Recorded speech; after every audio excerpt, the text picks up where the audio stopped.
Oh. Hi, thank you for joining High Impact 360, where we believe that anyone can be a leader. So today I have my wonderful friends who are going to share their experiences.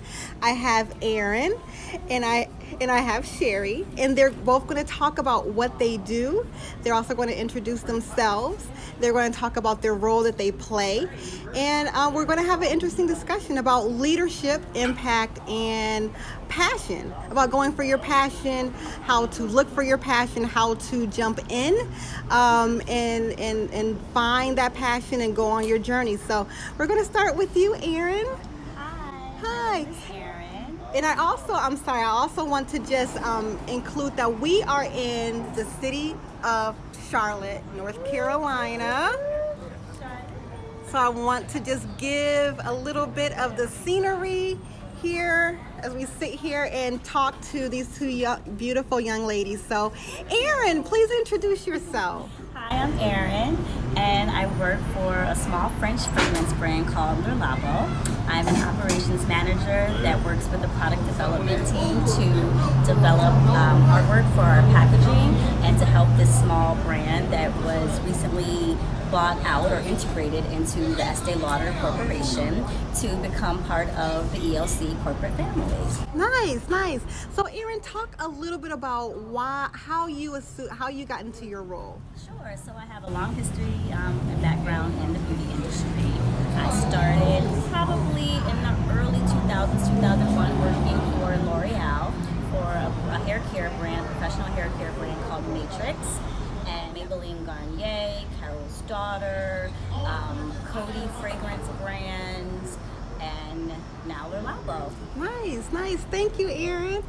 So, also, I want to ask you a couple of questions too about your passions. Talk about some of the passions that you have that lie possibly outside of your work, or maybe your work includes some of your passions that you Sure, have. I definitely feel like I have a passion for beauty, not necessarily makeup. I'm pretty not that heavy of a makeup person myself, but the industry is definitely an industry that gives back to society and something that helps women feel beautiful, even if it's just the purchase of a new lipstick or a new fragrance. You know how you feel when you buy that new perfume, that new, something that's making you feel beautiful. So I am passionate about that aspect of the industry, but the aspect that I'm not passionate about is the kind of work-life balance, the a bit of the attitudes that come with being in an industry that's it's similar to fashion and music, where there's a lot of personalities, I'll say. A lot of Yeah. politics, a lot of personalities, which I would imagine in any corporate situation, but that's probably what I'm least passionate about, which leads me to my true interest, which is kind of, working with children. So Sure, sure, I don't know sure. how to connect the two, Uh-huh. but That's an interesting dynamic. I mean, you are in the beauty industry and you work for a huge business that's in the business industry. You sound like you've been in the beauty industry for a while, yes, and so children. So yes, talk quite about a departure. right, right, right. So talk about that a little bit. Like, what if you can design your own job where you can actually utilize your passion and actually feel like that you are serving your purpose beyond, say, the beauty industry and what you're doing now? What would that job look like? Well, I've asked myself this a lot lately as I try to figure out my passion and what, my calling is, and I guess, what we're all put here to do.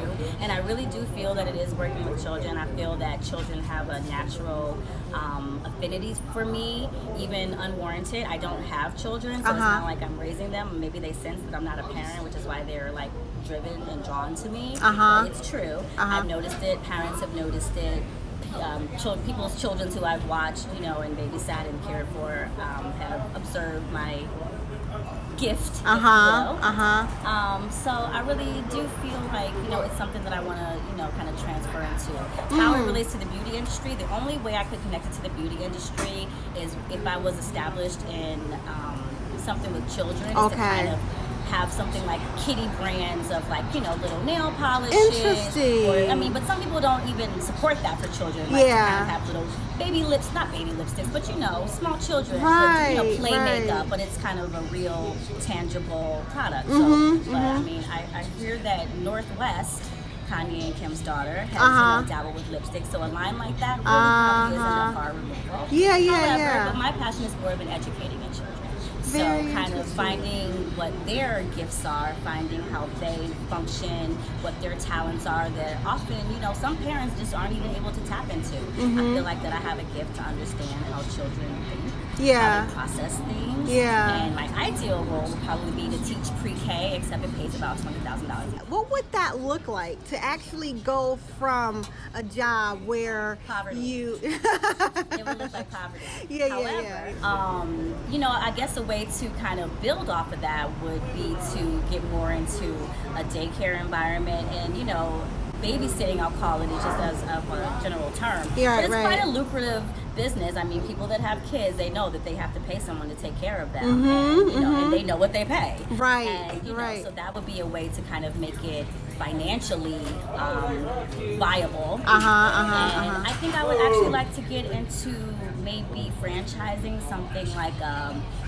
Kumon to help educate children and establish that foundation of sense of community where children can come and feel safe and their parents can feel safe Right. and be educated. Right. And then maybe writing some children's books on the side.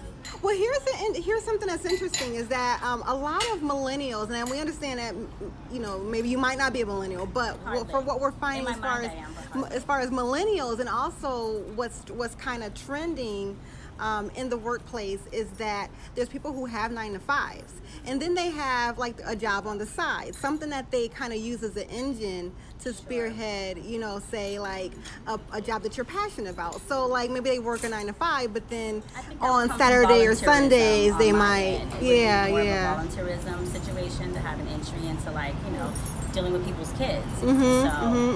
So maybe not completely jumping in the pool of say I'm Right. just going to leave, your 9-to-5, but then Right. say I'm going to kind of do something on the side or kind of dabble in something until maybe you can kind of get whatever resources that you need to start your own business. And so yeah.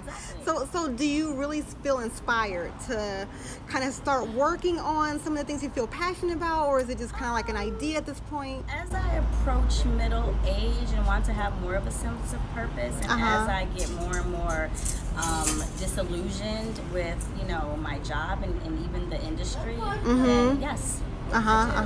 Well, what's also interesting is that we have Sherry here, who, and definitely she's going to give her background as far as what she does and what she did before. She talks about her entrepreneurship endeavors. So it's going to be an interesting segue here because she actually started in the corporate world and then took the dive into now owning. So Sherry, talk a little bit about what you did before, and then how you made the journey to where you are today. Okay. I am currently still a licensed pharmacist. I practiced pharmacy for about 20 years, and there was an unexpected departure from that practicing field, which that departure actually provided me with some resources to be able to have a business of our own, my husband and I, and we chose to go with a vending service. It's an honor box vending service. Not by a long shot being a lucrative business, although some people do really well, but it's a way to supplement our income. It allows me the flexibility to be a full-time foster mom, to be heavily involved in volunteerism. And then I have a go, I started, but I need to kind of push through to be certified in nutritional, as a nutritional coach. Oh, nice. And the reason why I wanted to do that was just first to help my immediate family, and then to be able to branch out and maybe present this to other churches, because most people could possibly use some advice with their eating or their eating habits. And passion for kids and creatively seeing how I can help them help their families, but to be able to incorporate nutrition into something that moms can do or dads can do to help their kids be more healthy. And Well, it sounds like a very interesting kind of connection between what you did as a pharmacist and what you still can actually practice now, and then even nutrition. So talk about was that like an easy connection that you made, or was it something that you've always been passionate about outside of even being a pharmacist? So when I saw the shift for pharmacy was selling in a different direction, I was trying to think of other things I could do that were health related. So health coaching, nutritional coaching, fitness coaching. And I know most people that I talk to, or a lot of people I talk to, just about nutrition, like what I should eat, what I shouldn't eat, and I didn't have the background for that. So that is a process that I still have to push through to continue those studies. But with pharmacy, dealing with medications, but there are other things you can do naturally to help yourself, your health, and some disease states. You know, and when you lose weight, say for instance, cholesterol, high cholesterol, high blood pressure, diabetes, some of these things can be abated when your nutrition is in line with what it should be. Yeah.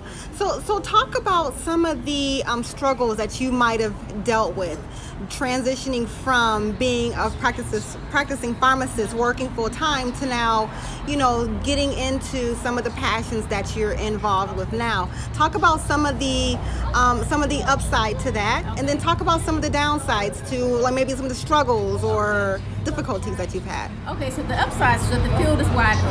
Okay, so definitely opportunities are there.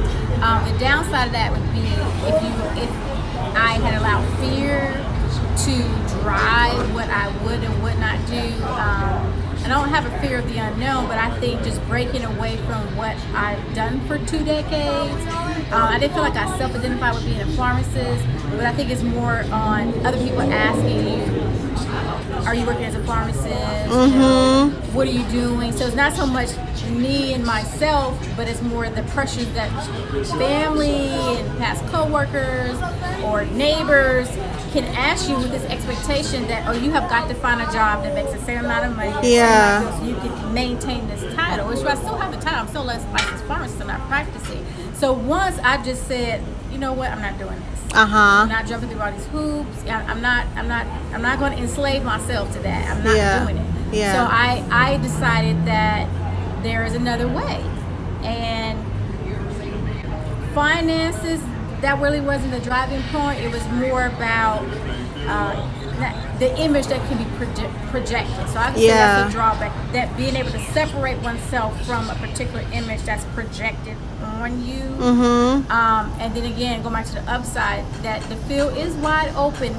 but when we are prepared, because I believe in seasons, so when you have a season of plenty, and there might be a season where you don't have as much, but when we prepare for that, it gives us more of a resting place to sit back and reflect, because you're not out there pounding the pavement because that bill is due and you don't have any money in your bank account. Right. Well, let's talk about that for a minute, because I did hear Aaron mention a little bit of concern about, you know, right now you have a consistent salary, you have the benefits, you have, you know, kind of like the sense of security that when you work you're going to get paid, versus what, you know, on your end, Sherry, that, you know, if you don't do the work, you won't get paid, or if the opportunities are not there. So talk realistically about, you know, to somebody, because people who are watching, maybe someone in your position, Sherry, who, you know, maybe have some resources where their husband works, or their husband can help, or, you know, they have maybe some sort of wealth where they can kind of survive off of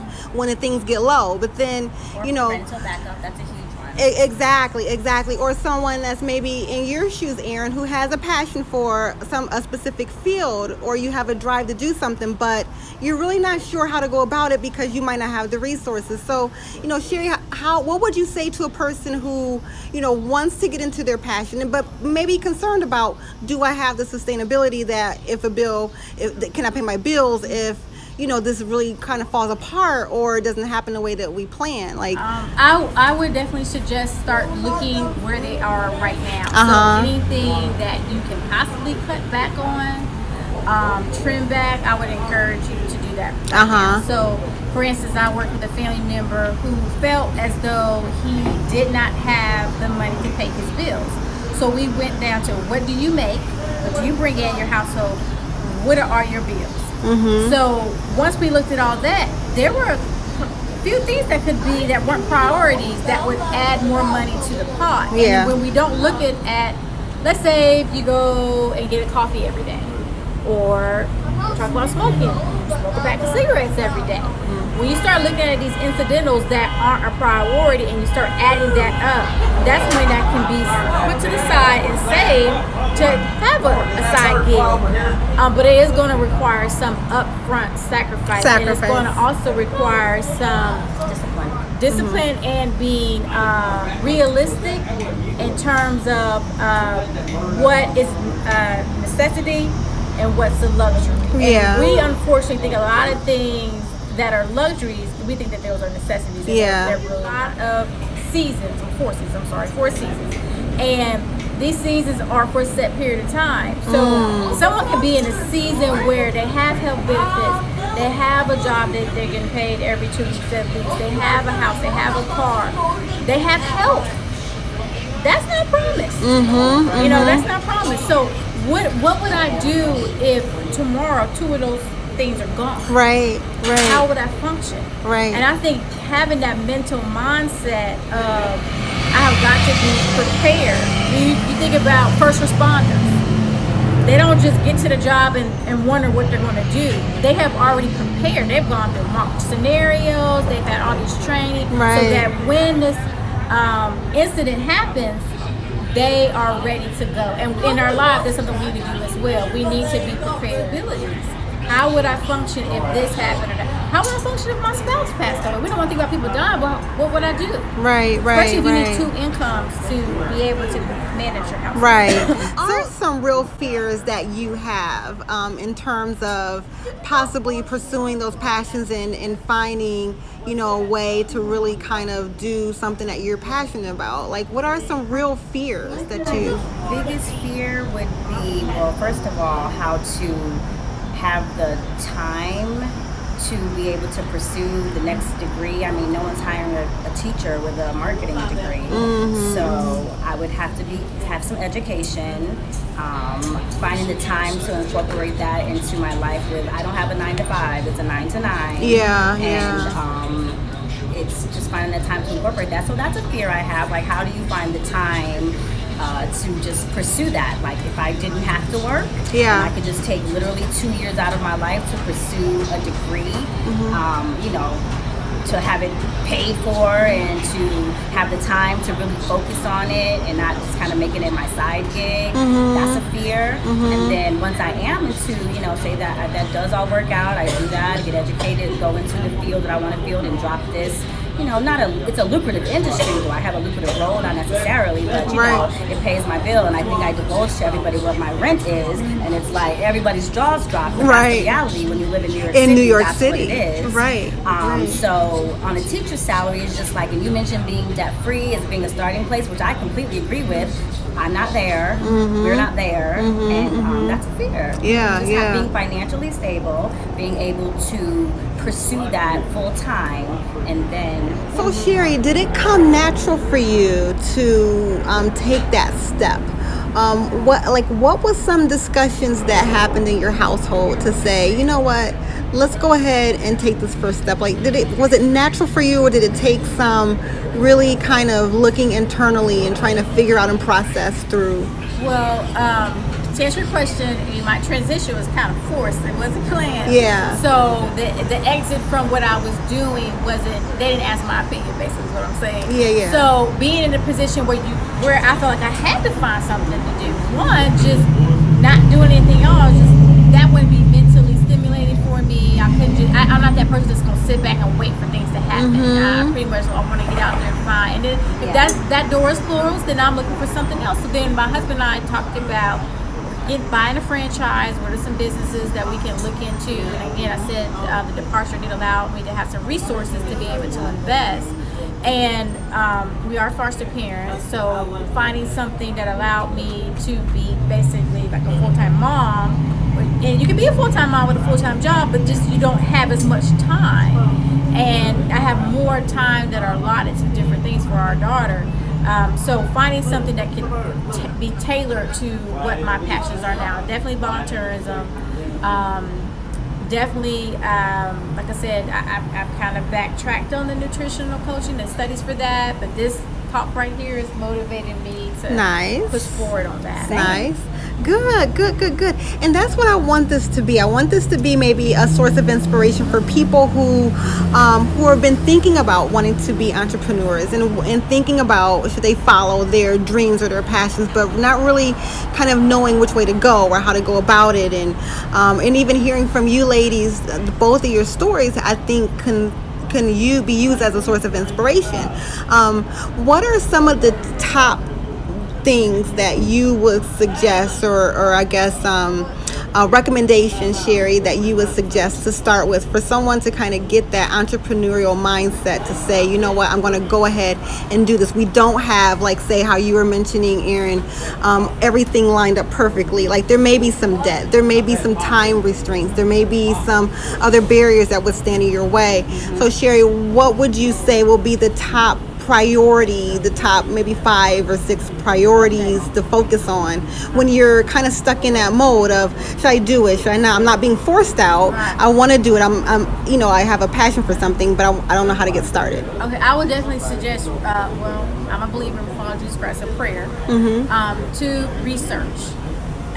3, network, talk to other people that have already walked that path or are in the beginning stages of walking that path, and then take that, so I said prayer, research, and then come back to the drawing table. So with the information that you gather, the insight, that wisdom, then kind of look at, okay, is this something realistically I can commit myself to? Is going to involve commitment, because when you strike on your own and you're not punching the clock, you're not requiring or relying on someone else to give you your paycheck, you're the one that has to get up and do it. If you don't do it, this is mental thing when you have a job and you work for someone else. They told you that you need to be there at 8 o'clock. All right, so mentally I got to be there at 8 o'clock or I'm not going to get my paycheck. Right. But when you do it yourself, you're like, maybe I can do it today, maybe, and then you won't ever get off the ground. So I think collect the data, pray first. Collect the data, talk to other people, and then sit down and ask yourself, is this something I'm willing to commit to and to sacrifice for to pursue this passion or purpose? And if the answer is yes, okay, plan of action. How am I going to do it? And have someone keep you accountable. Find an account, whether it be your wife or your husband, your child, your mother, your father, your pastor, someone that can check in with you and say, okay, you told me you were going to have these 3 things done in the next 5 weeks. Where are you? Find someone to hold accountable. Yeah. And I want to say, Erin, I mean, as you were talking, I was thinking, and maybe Sherry, you can kind of maybe add into this too, but when you were talking about children and your passion for children, but you still have a passion for the beauty industry, merging the two so it's not a complete blank slate. Right. You can actually use your skills and expertise that you have as value for, growing a brand or contributing to an industry like developing a new industry. There's exactly. not really much of a market for like tween cosmetics. Yeah, exactly. I think that's interesting. And so I think that, maybe you can take some of the ideas that Sherry had mentioned and say, okay, well, how can I kind of merge with the skills that I have and the passion that you have, and maybe not start with the blank slate, but then kind of piggybacking off of what you already have at your fingertips, What do you think about that, Sherry? Do you think that could be a start for somebody who actually has literal skills in the workplace, but then has a passion, of connecting the two? I think with Erin, definitely the component of networking, with what you shared before, what you did with a family member, that get into that circle and then kind of finding a niche. Because even with, you said about the tween market, we have kids that lip balms, lotion, nail polish, sunscreen, a lot of different things that, parents do buy for their children.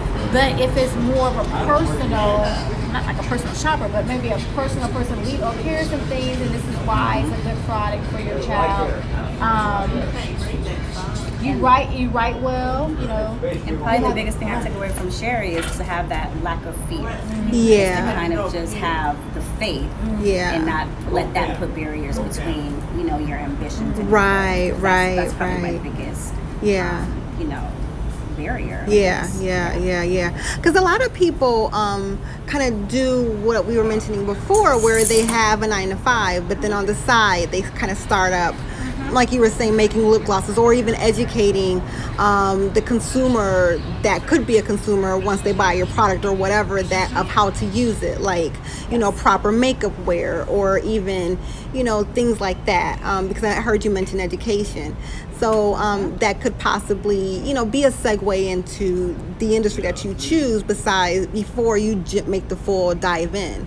You know, so I think there's people who really kind of have these ideas and these goals, but not really sure where to start. Yes. And so I think having this talk today with you guys, hearing how you took an opportunity that was presented to you and you made something of it, and then looking at the resources that we already have at our fingertips, and using those resources to say, okay, this is how I can take advantage of that enough, or even acknowledge it enough. Really.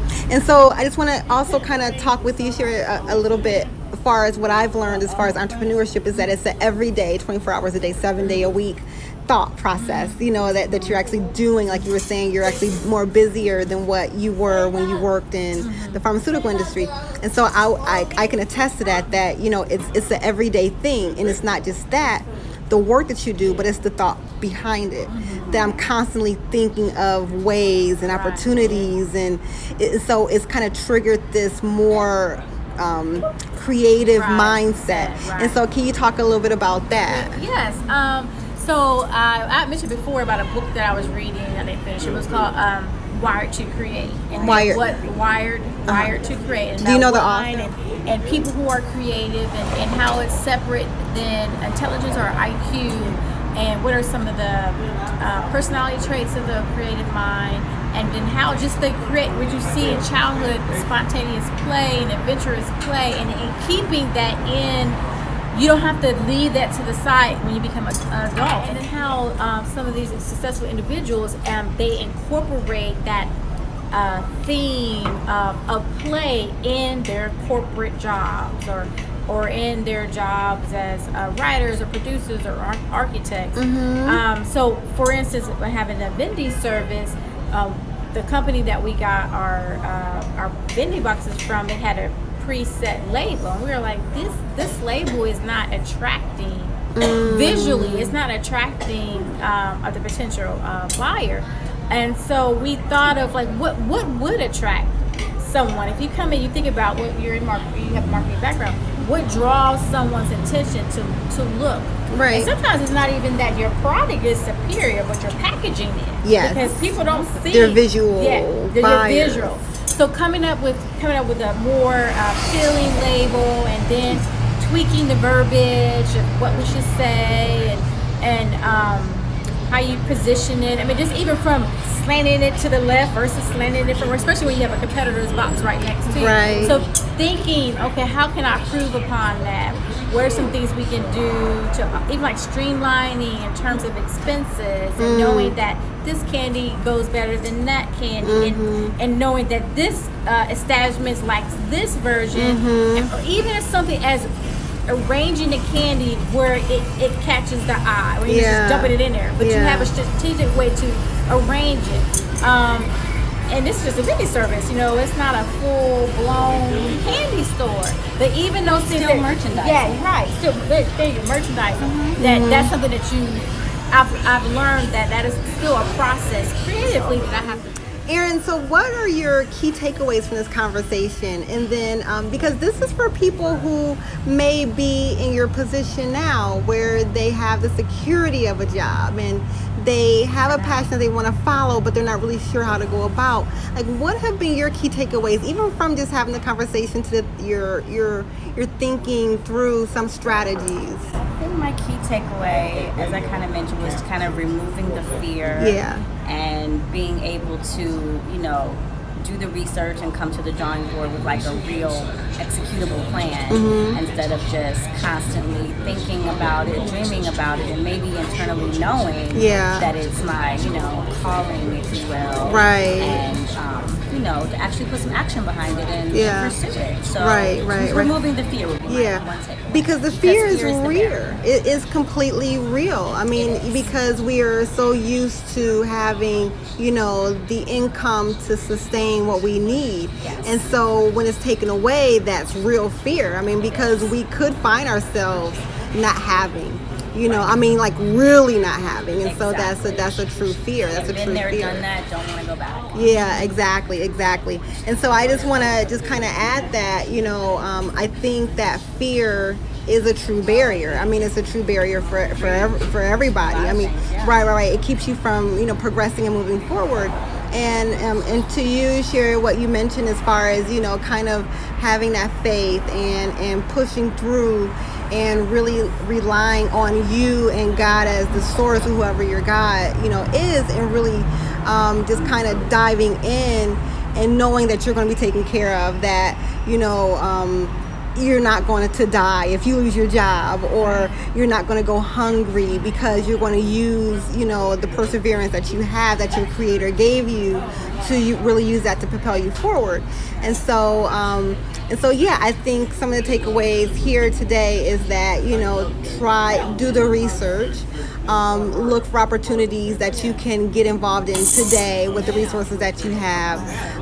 Rely on friends and family. I mean, I think this is what we're here for, you know, as friends, to really talk and to really kind of have our brains kind of start working in a creative way, so that you can find opportunities that you never really thought of before. And so yeah, your passion, you have a passion for a reason. I feel we all have our own passions because we are designed to do what we're passionate about, and God has given us those resources to do it if we go find it. So I just want to thank you guys. I want to just ask if you have anything else you want to add that could be of value for someone who is either in your shoes or have the fear, or Gospels in the Bible, but that Jesus has a purpose for his passion and a passion for his purpose. And I think that that's something that we can have as well, to have a purpose for your passion and a passion for your purpose. Good. Thank you, ladies. Thank you. It was a pleasure talking to you today. Bye. Thanks, guys.